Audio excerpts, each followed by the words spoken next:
Le président américain Donald Trump a déclaré vendredi 13 mars l'état d'urgence pour faire face à la crise.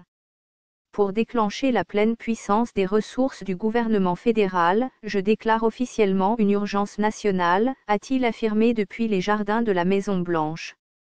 Donald Trump va s'appuyer sur le Stafford Act, loi qui donne l'Agence américaine de gestion des situations d'urgence, FEMA, le pouvoir d'aider les États et les collectivités locales à sauver des vies, protéger les biens, la santé publique et la sécurité, ou faire face à la menace d'une catastrophe. Un YouTuber RFB a posté une vidéo décryptant les derniers discours de Trump. United States is over. Trump en it over to FEMA. Trump a déclaré l'état d'urgence et a confié le pouvoir de son gouvernement à la FEMA. Cela signifie que la Constitution est suspendue, il n'y a plus de droit de l'homme ni droit à la propriété. La FEMA a tous les droits, la FEMA peut saisir vos biens, votre maison, votre terrain, et votre argent et votre nourriture. La FEMA peut arrêter n'importe qui sans aucun procès. Donc il n'y a plus de démocratie, plus rien, c'est la dictature totale d'un État policier. La FEMA peut déporter des populations entières, construire de nouvelles villes et détruire des villes. L'ONU a déclaré une urgence écologique et veut entasser les humains dans de grandes mégalopoles pour laisser la majorité des terres émerger à la nature et aux animaux. En déclarant l'état d'urgence, Trump a abandonné tous ses pouvoirs et celui de son gouvernement et a donné les pleins pouvoirs à la FEMA.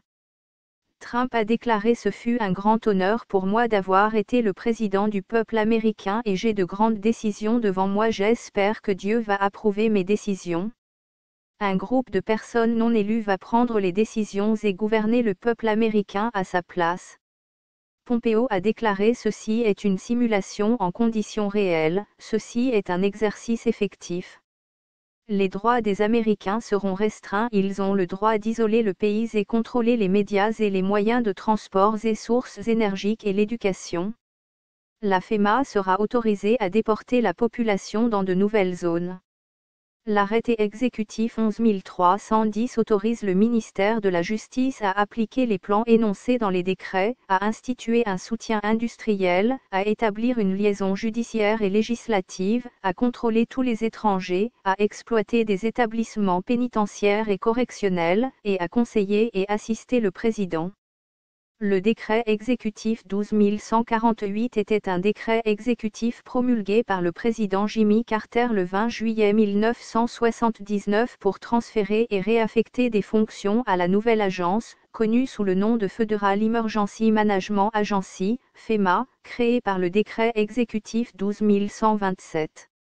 Les agences chargées de la préparation aux situations d'urgence et de la protection civile se sont réparties dans les départements exécutifs en une entité unifiée qui a été créée en tant qu'agence indépendante, sans ingérence du Congrès, avec autorité en tant qu'agence fédérale principale dans une catastrophe déclarée par le président.